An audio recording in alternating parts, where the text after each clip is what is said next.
Bienvenidos todos los que nos acompañan este día.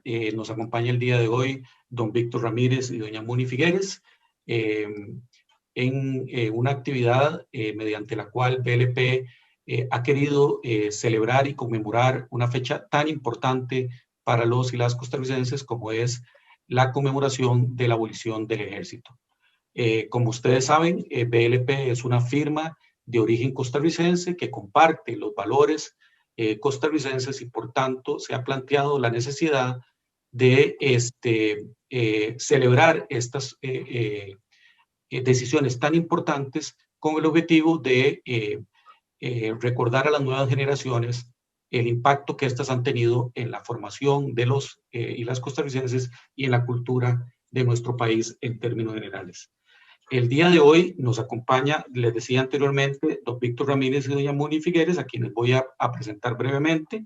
Doña Muni es politóloga, graduada de la Universidad Nacional Autónoma de México, ministra de de Exportaciones en la primera administración de Óscar Arias Sánchez, entre 1986 y 1988.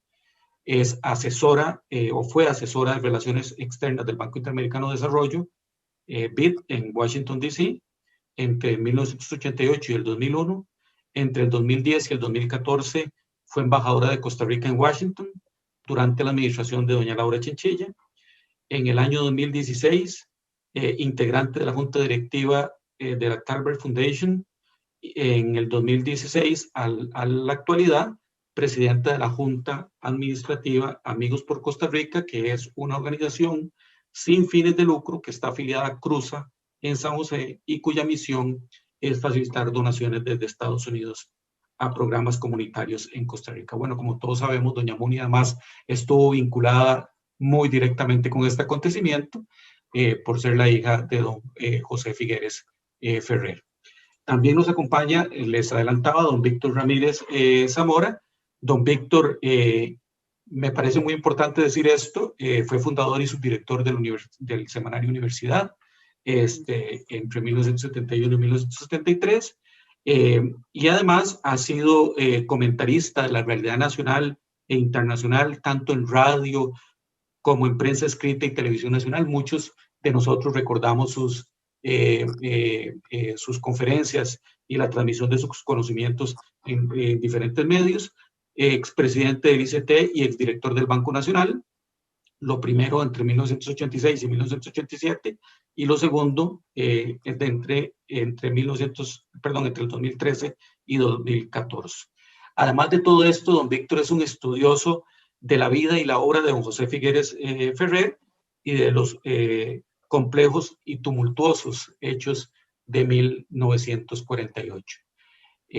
Estamos con un panel de lujo para nosotros, estamos muy honrados de que hayan aceptado nuestra invitación para celebrar y conmemorar esta fecha tan importante para los y las costarricenses, que ya también decíamos es el primer año en el que lo celebramos con un día feriado, como lo es el 1 de diciembre.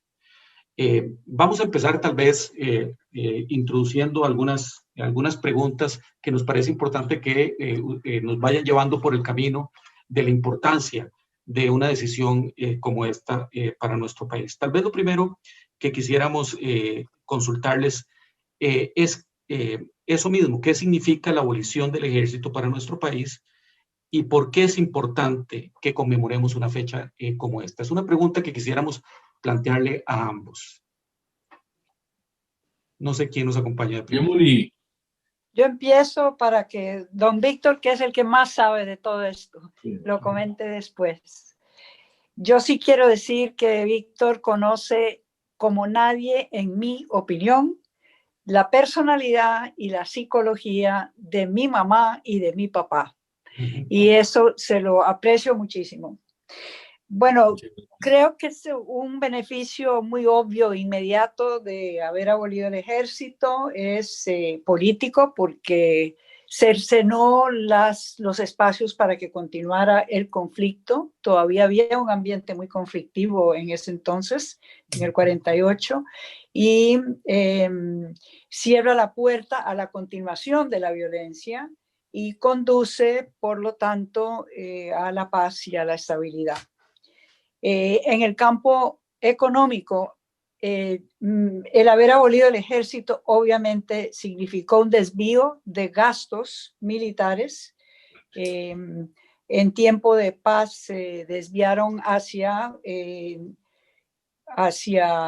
gastos sociales, educación, salud, infraestructura, y por lo tanto dejó de gastar en superfluidades y potencialmente inflacionarios que conducen típicamente a la corrupción y al abuso del poder.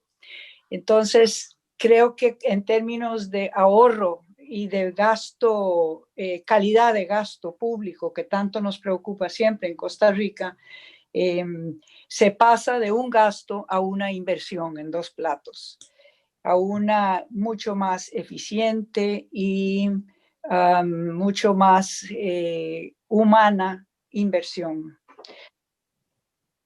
Para la mujer, como soy mujer, sí quiero mencionar, a mí me parece que la abolición del ejército crea un ambiente de mucho mayor paz social que beneficia a la mujer. No solo se le da el voto en el 48, sino que se crea un ambiente mucho más propicio para el protagonismo de la mujer. Sé que no hemos terminado con la violencia doméstica, pero en términos cívicos generales, creo que beneficia mucho la vida de las mujeres el no tener presente la nube de un ejército. Y en el campo internacional, obvio, Costa Rica, con haber abolido el ejército, se convierte y cada vez más en una exportadora de valores aspiracionales a la paz, a la sostenibilidad, a la democracia y los derechos humanos.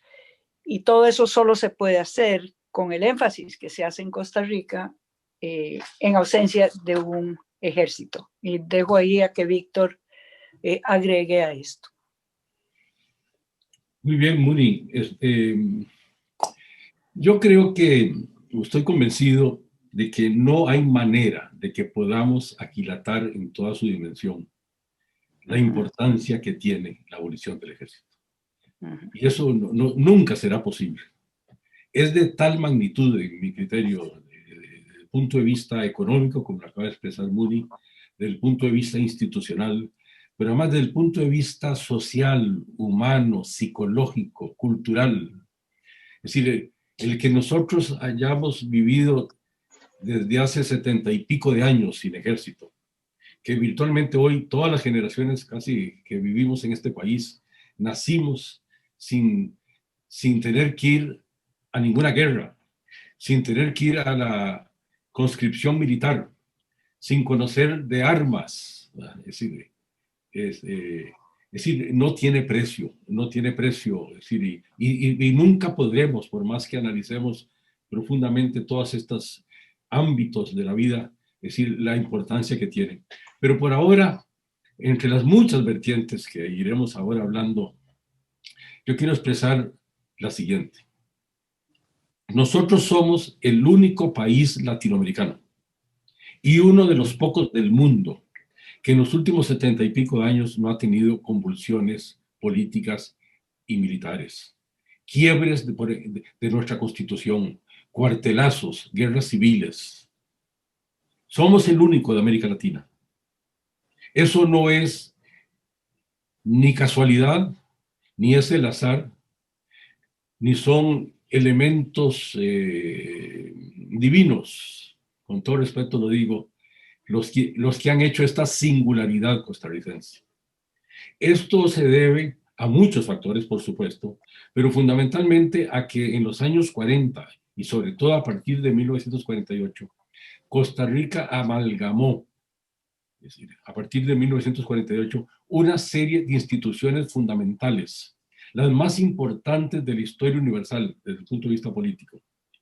Las amalgamó como nunca casi ningún otro país en la historia, yo sé que suena exagerado, en la historia universal. ¿Cuáles son? Voy a decir algunas porque son muchas, pero la libertad y la democracia que van parejas, ¿verdad? Que a veces igual las damos por descontado. En mi criterio, el legado principal de Figueres, esto es un paréntesis que hago, no es ni siquiera abolir el ejército, sino haber restaurado la democracia, el haber respetado a don Pepe y toda su gente, el esfuerzo que había hecho Calderón y la demás gente sobre la justicia social, y por supuesto la abolición del ejército. Es decir, claro que son muchos más aspectos, pero no tenemos tiempo para entrar en detalles, pero esos son los elementos que han creado esa singularidad costarricense, que nos ha permitido desde hace 70 y pico de años no saber los costarricenses lo que significa una convulsión política o militar, que quiebra, es decir, de manera brutal, así en su esencia, la vida de una nación.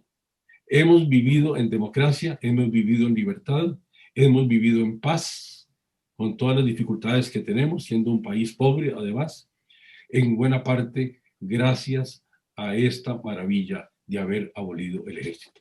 Ciertamente es importante recordar que Costa Rica no ha vivido ninguna convulsión bélica, digamos, ¿verdad?, en los últimos años, y que eso tiene necesariamente que relacionarse con esta decisión tan importante de abolir el ejército.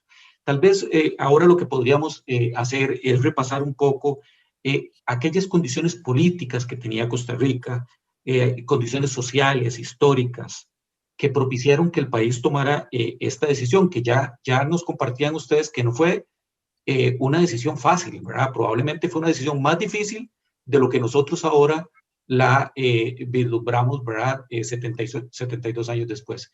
Pues tal vez, si ustedes nos podrían contar un poco esas condiciones políticas, sociales e históricas. Empezamos con usted, don Víctor.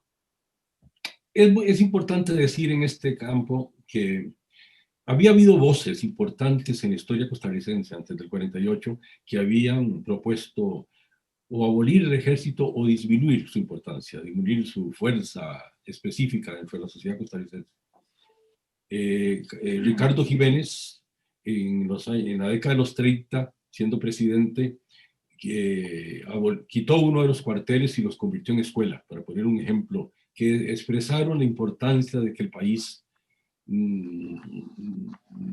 tuviera un ejército más pequeño o inclusive hasta la abolición. Pero lo real de la historia es que proponer es fácil, pero ejecutar siempre es difícil. ¿Cuánta gente propuso a través de los milenios abolir la esclavitud? Para poner un ejemplo, pues muchos. Y qué bien que lo hicieron. Pero le tocó a Lincoln en los Estados Unidos y a algunas otras personas en Europa hacer ese esfuerzo enorme que tenía, por supuesto, resistencias muy grandes. Es decir, para que eso muchos siglos o milenios después se pudiera terminar. Algo tan pavoroso, tan desastroso como es la esclavitud. En este caso, lo que hace José Figueres es algo tan extraordinario, habiendo sido un hombre que venía de ser un general que había ganado una guerra. Por eso lo hace doblemente grandioso y extraordinario este acontecimiento, que un hombre que hacía pocos meses había ganado una guerra, tome la decisión clara, rotunda, visionaria, porque hay que, como ustedes pusieron, hay que leer 1000 veces. Y eso debería ser lectura obligatoria de todos nuestros escolares. El discurso maravilloso, cortísimo, que se parece al de Lincoln en Gettysburg, es decir, cuando don Pepe abolió el ejército. Queda muy claro en ese discurso que tenía completa conciencia del valor enorme que significaba abolir el ejército. Queda muy claro que él entiende que está haciendo un acto de enorme dimensión histórica para el mundo y para Costa Rica y para América. Y lo que hace don Pepe es que, si uno se pregunta, ¿cómo puede ser que un hombre que está en una circunstancia tan compleja, como le decía Muni hace poco, en donde hay gente muy fuerte que tiene deseos claros y precisos de acabar con él, de todas las formas posibles. Recordemos que tuvo invasión de Somoza poco tiempo después.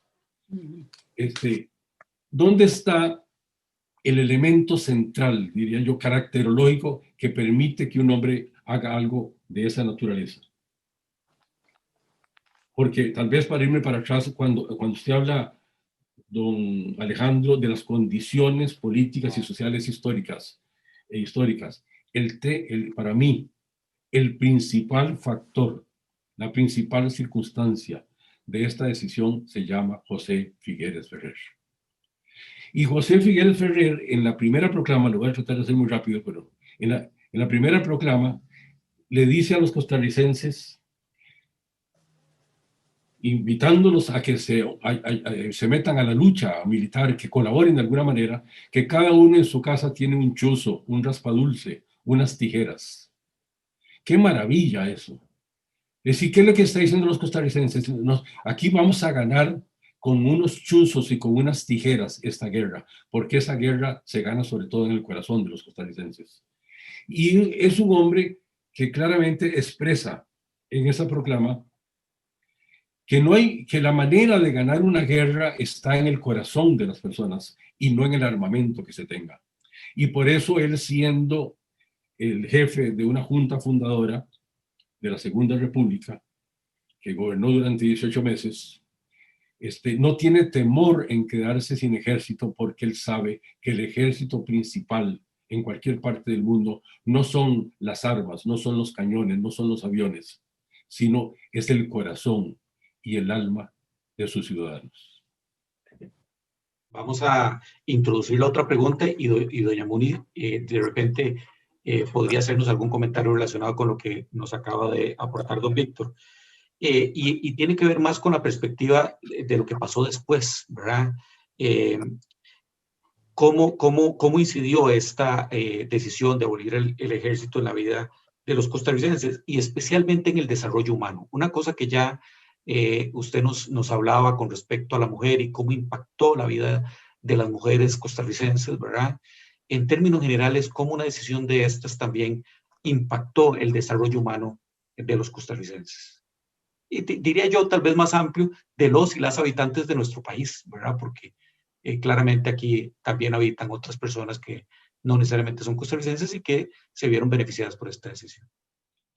Una característica del costarricense, de la sociedad costarricense, me parece derivada de la abolición del ejército, es un respeto por los seres humanos, un respeto por la vida, incluyendo los animales y las plantas y la naturaleza, un sentido de casi que reverencia por los derechos de los demás. Esa famosa frase que el respeto al derecho ajeno es la paz. En Costa Rica se vive carnalmente.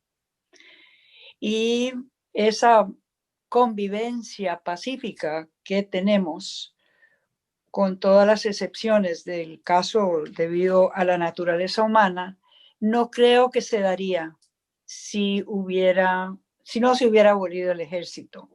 Es una fe en la naturaleza humana que él tenía muy arraigada. En el fondo era un humanista profundamente convencido de que el ser humano es en el fondo bueno o mejorable y que merece todo el esfuerzo posible por mejorar su vida. Y este respeto por el ser humano, me parece que en Costa Rica se traduce en todo tipo de actitudes y costumbres. Ciertamente la vocación por la solución pacífica de los conflictos es algo marcadamente tico. Buscamos siempre la manera de evitar quebrar más huevos de lo que se necesita para la Omeleta. Y en ese sentido, somos una sociedad eficiente en el uso de la energía psíquica para atacar y resolver problemas y para ayudarnos mutuamente. Hay subyacente una solidaridad que creo ser objetiva, es mayor que en la gran mayoría de los países. Y yo creo que ese es el resultante de la abolición del ejército. En particular, cómo en el momento de la decisión hay una relación directa de la abolición con el fortalecimiento de la educación, de la salud y la cultura, ¿verdad? Hay, digamos, una transición, decía doña Muni, un cambio del foco de un gasto a una inversión, digamos, en el ser humano y en el desarrollo del ser humano, que está muy en sintonía con esta visión que ella nos comentaba de don Pepe, ¿verdad? Esa visión humanista y optimista, digamos, del ser humano.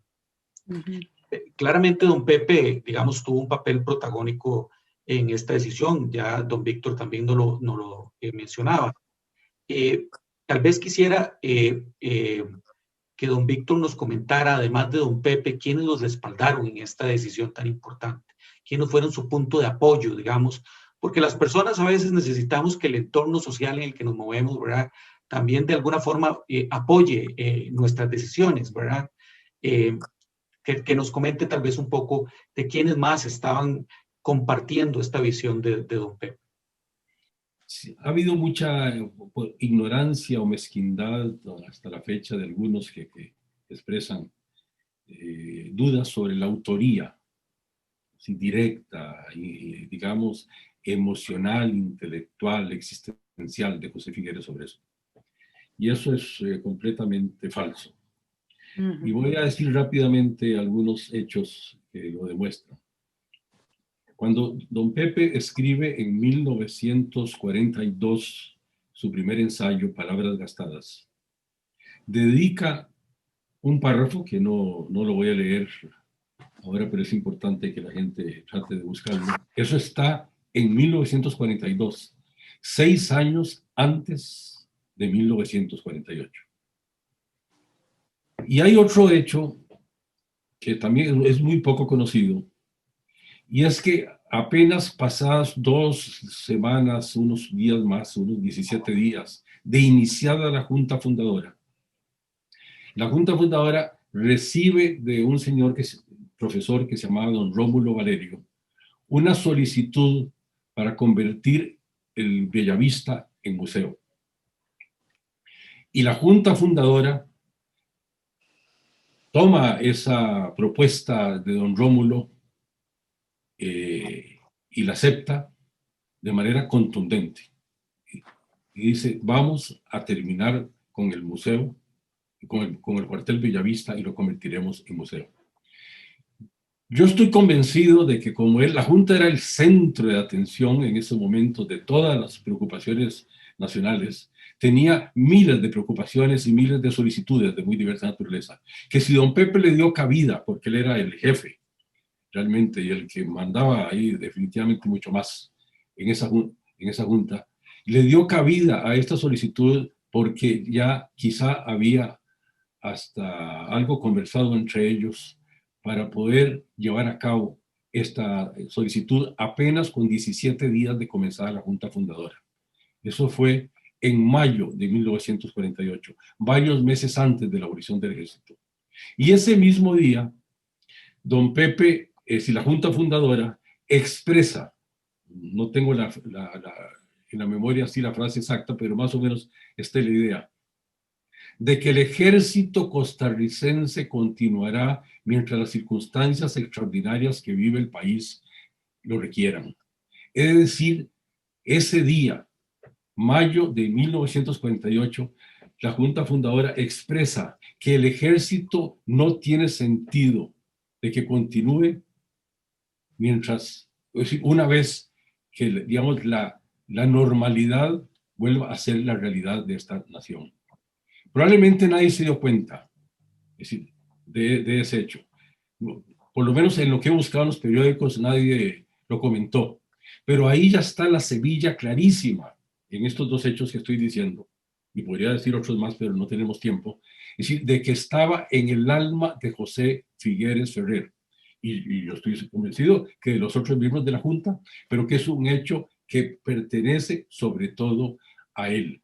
Él es el visionario, él es el autor real de este hecho, y por supuesto, digamos, unido a lo que usted pregunta, don Alejandro, sobre si hubo reacciones contrarias, ya sea dentro del ejército o de algunos otros, no.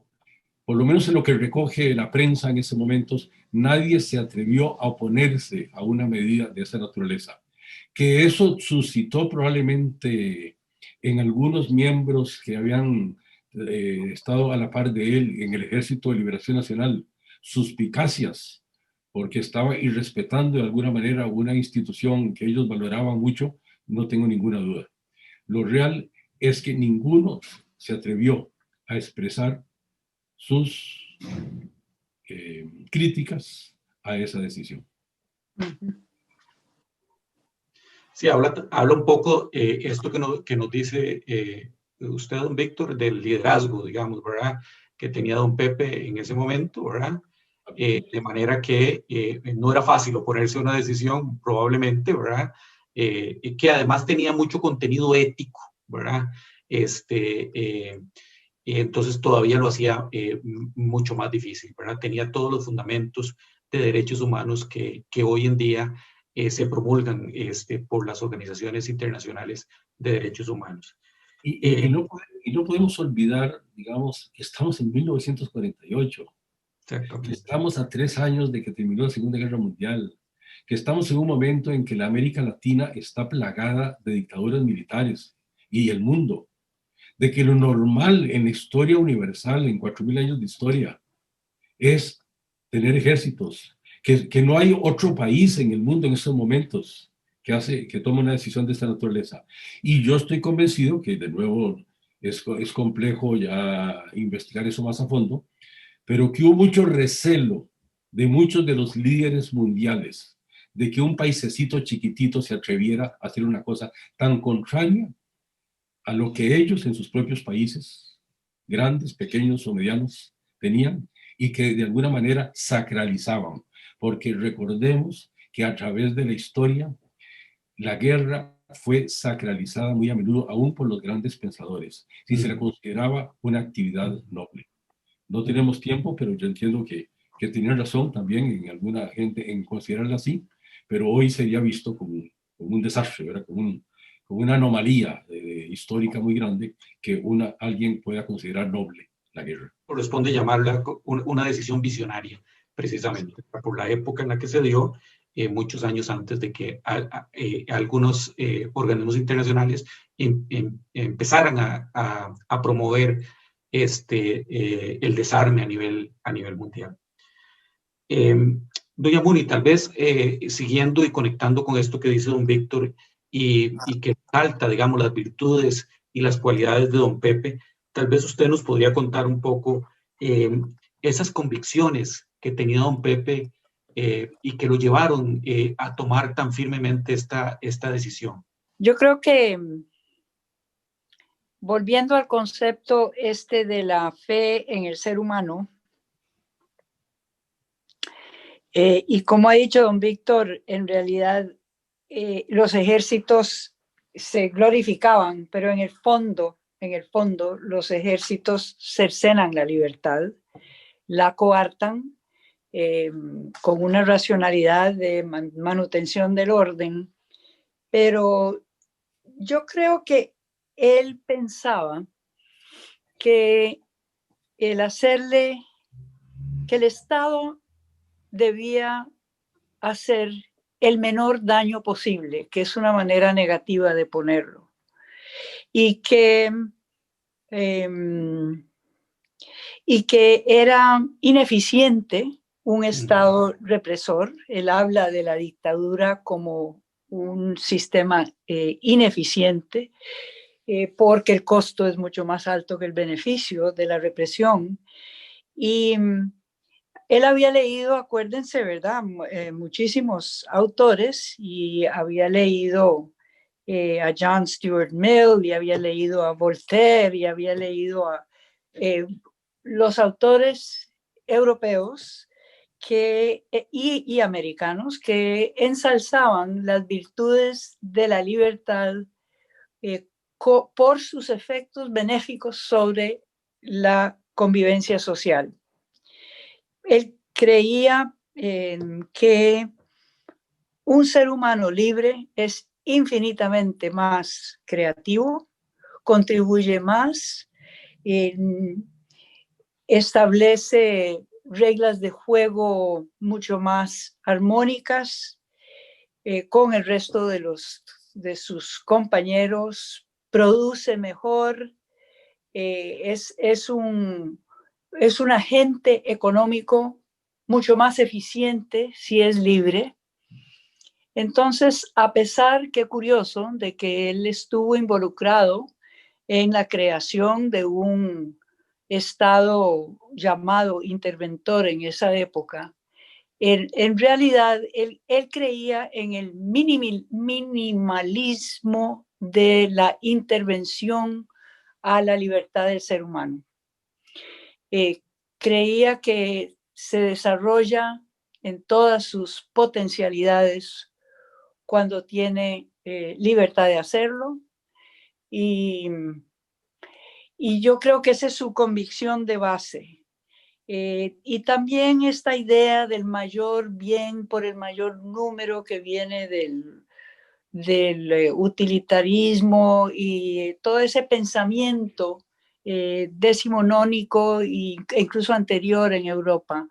Él estaba muy empapado en eso. Creía que la felicidad era una virtud en sí misma, pero también era una virtud para la sociedad, la felicidad del individuo.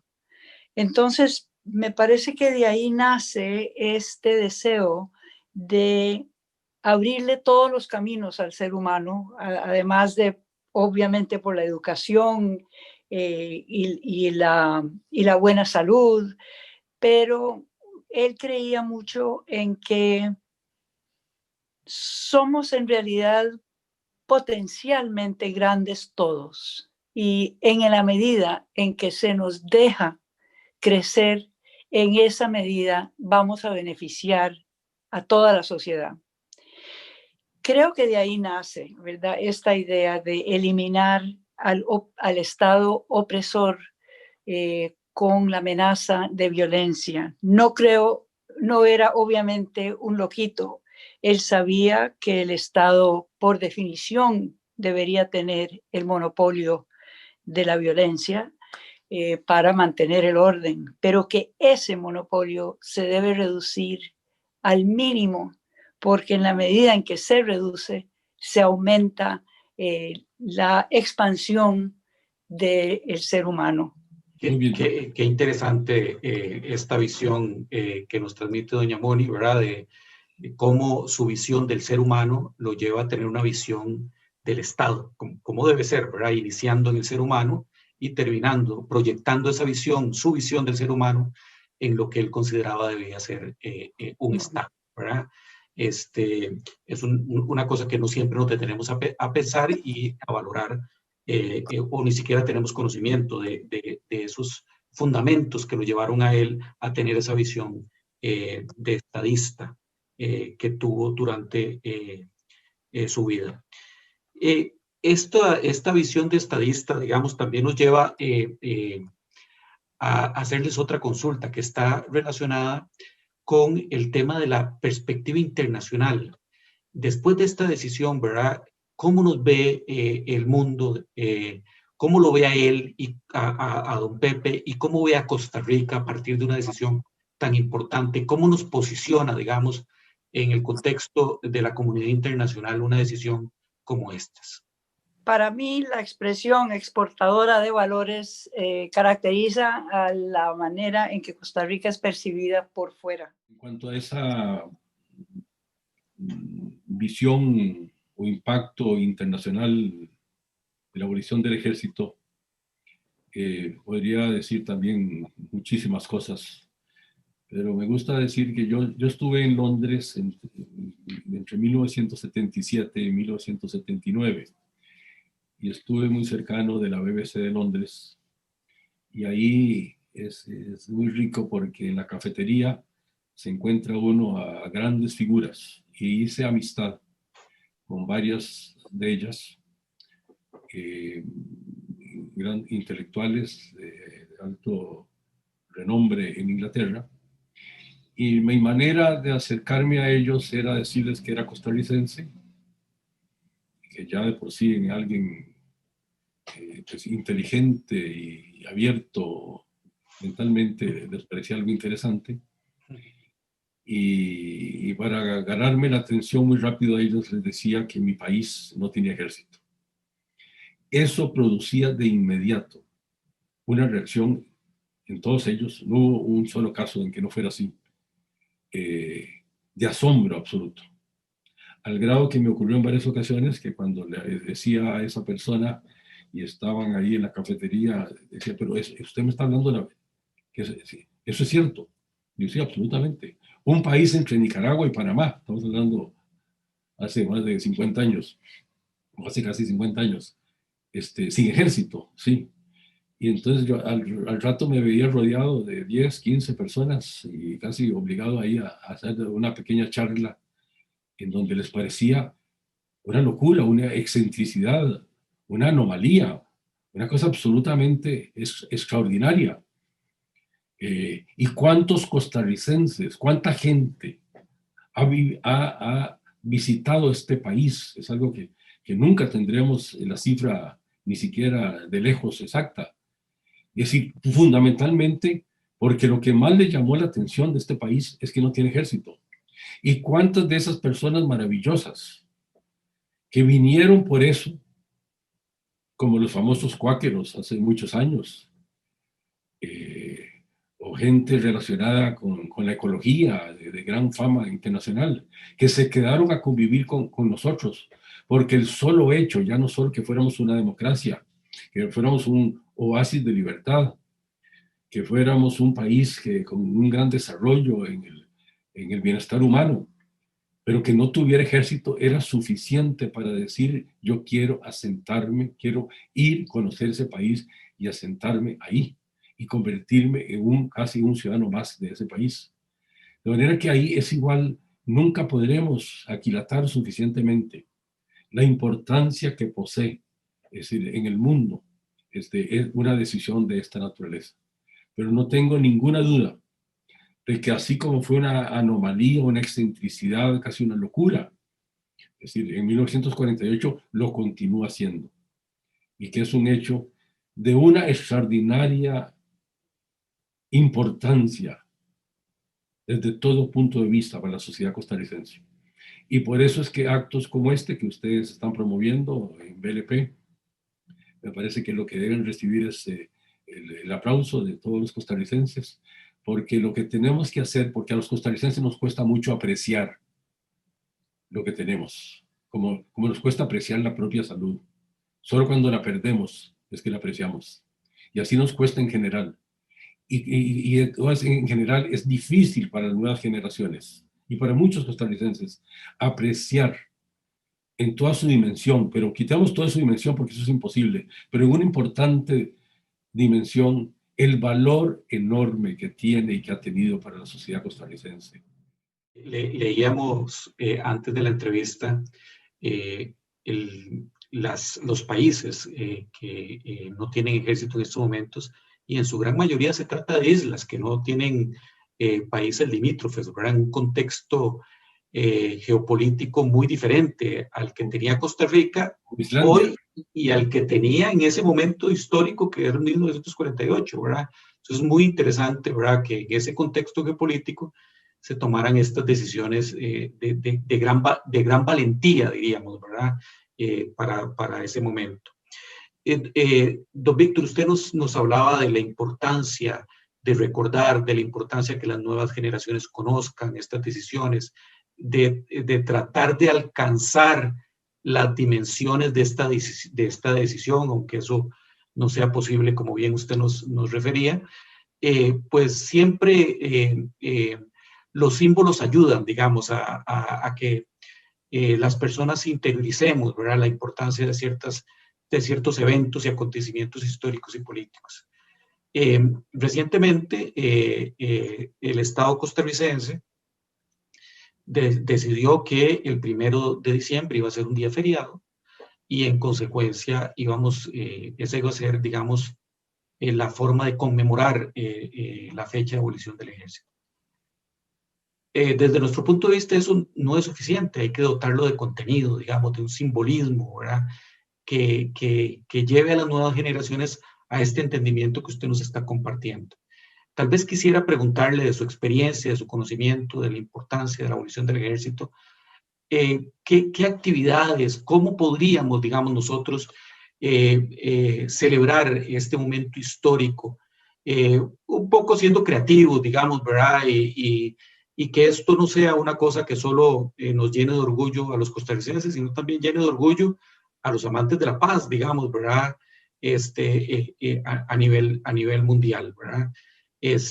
Ahí, digamos, tal vez me tomo el atrevimiento de pedirle una opinión sobre cómo podríamos dotar de contenido una celebración como esta. Parece que en un país con una racionalidad básica no debe haber un solo estudiante de primaria, ya no digamos de secundaria, que no conozca sino de manera profunda, por lo menos, los intríngulis principales de un acontecimiento como este.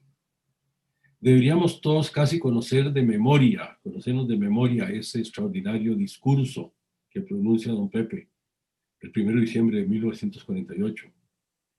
Todos debería ser como parte, fundamental de nuestra educación. Pero no es así, ¿verdad? Es decir, no es así.